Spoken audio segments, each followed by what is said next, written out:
a crowd started to gather.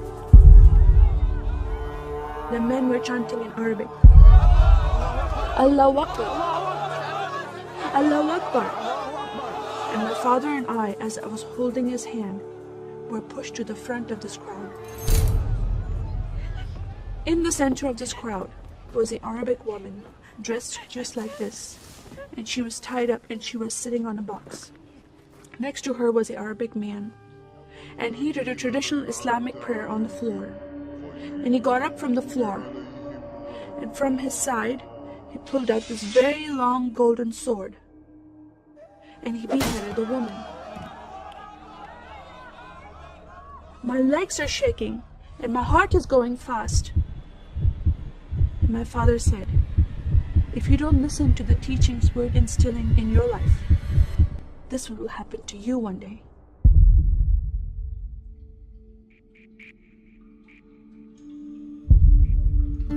I was born and raised in a small country by the name of Kuwait, a community of 98% Muslim population. 2 of my uncles are imams, and 1 is president of a mosque, where I would hear the call to prayer 5 times a day. As a Muslim, the word Yahudi, which means Jew, was instilled in me as a bad word, as a cuss word. Yahudis should not exist. They should be killed, and I never thought to question why would I hate them. I never met Jewish people in my life. They never did anything to harm my family. I just hated them. Just the word brought hatred in my heart. It's very important to learn the Quran and the Hadith and even memorize it in Arabic. I even entered a competition where you recite a long chapter in front of Islamic leaders and teachers.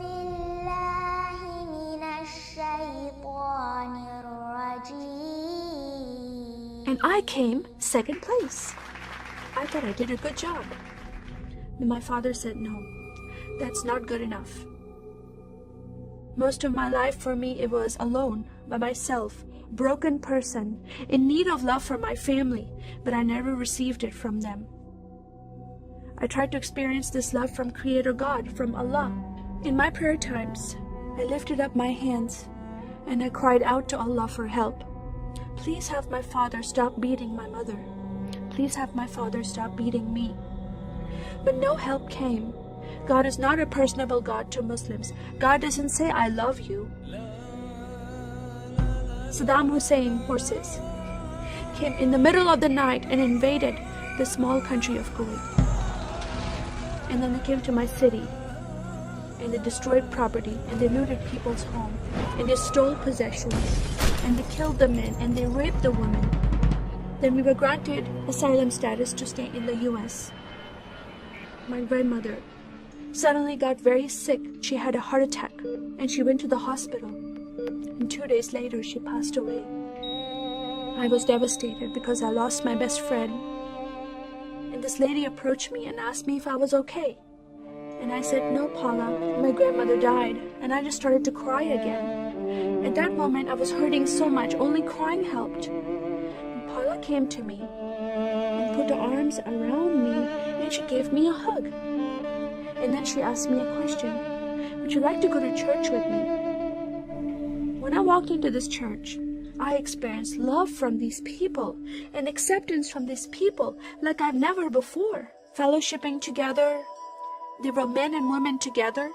They didn't have to be separate. No one was judging each other. And they knew I was Muslim. They were so friendly to me themselves, accepting of me and loving of me. And that was really surprising to me.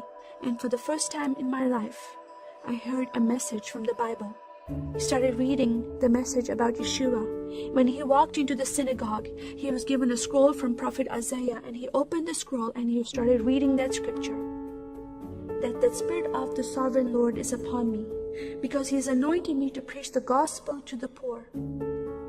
He has sent me to heal the broken heart and to proclaim liberty to the captive and freedom of sight to those who are bound, to proclaim the year of the Lord's favor. First time I heard these words of freedom and healing and liberty. I'm desperate to be freed from bondage. I was held captive in Islam and I wanted to be freed from that. I was blinded with so much hatred in my heart. The darkness broke from my eyes. The veil came off my heart.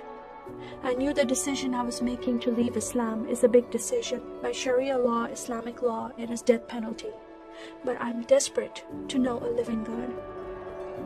In that day, I gave my life to becoming a follower of Jesus. This is the God of Israel, God of Abraham, Isaac, and Jacob. And the nation of Israel is God's heartbeat. And I said, God, forgive me. I did not know I hated your people.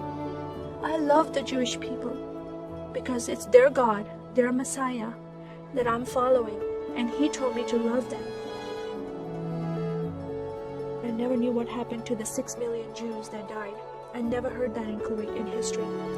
Now that I met Holocaust survivors, I know their story, and I shared my story with them.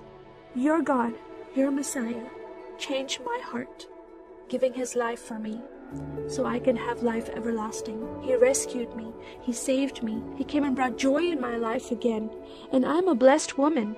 And I start crying, and they start crying, and we are able to relate to each other, and they embrace me, and they love me, and they experience some healing, I believe, when they hear my story.